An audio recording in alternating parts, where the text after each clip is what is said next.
Dès que j'ai commencé, j'ai terminé.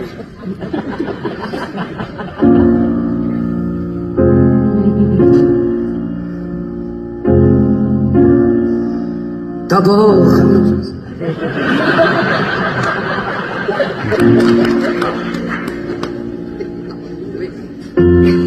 ça ressemble, mais c'est pas pareil. Être seul a du bon, mais on n'a que demain. Or, il est des moments où l'on en voudrait plein. Ainsi lorsqu'il s'agit, sans espoir de rescousse, de fourrer une couette au-dedans d'une housse. Qu'est-ce que je disais, hein? Ça mérite ses 14 couplets quand même. Il n'y a plus que 13 maintenant, allez c'est parti.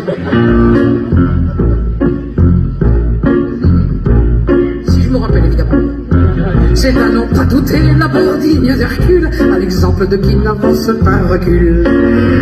On espère, on déchante, on pleure, on suit, on tousse, étouffé dans la couette, étouffé par la housse.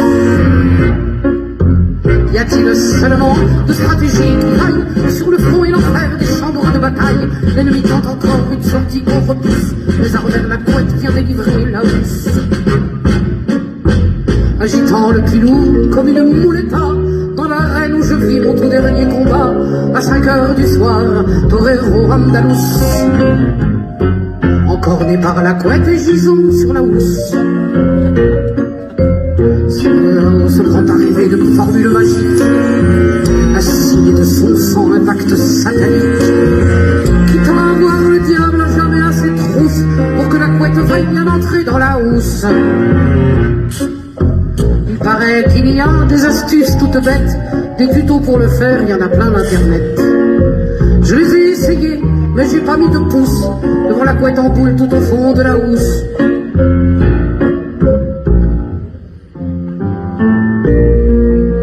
Les ressources de l'homme sont quasi infinies. Quitte la sourde oreille écrire des symphonies. Mais combien de Van Gogh, combien d'Amadeus trouveront leurs limites dans la couette et la housse? J'admire ceux qui savent, ceux qui créent, ceux qui pensent, ceux dont la plume alerte éveille nos consciences. Mais à quoi bon Platon, Einstein ou Marcel Proust pour comprendre comment la couette va dans la housse?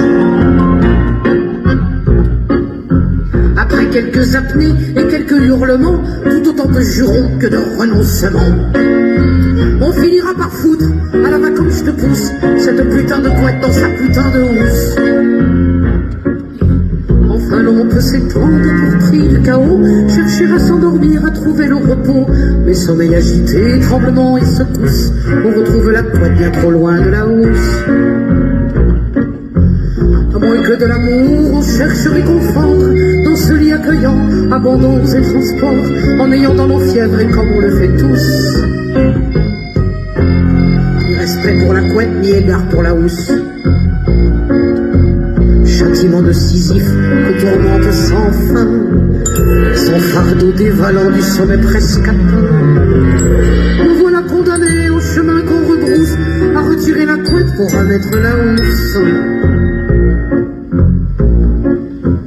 Nous n'en pouvons plus quand nos larmes débordent, espérant le miracle ou la miséricorde.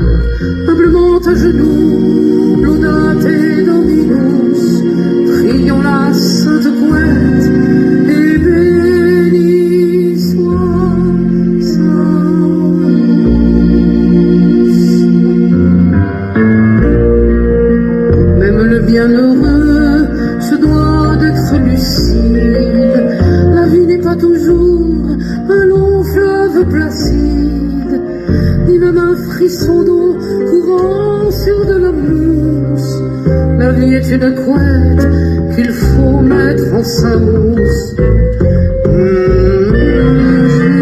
Même l'ordre des choses, le tenant la mortaise, l'épine sur la rose, les grains de la vanille au secret de la gousse, et quoi qu'il nous en coûte, la couette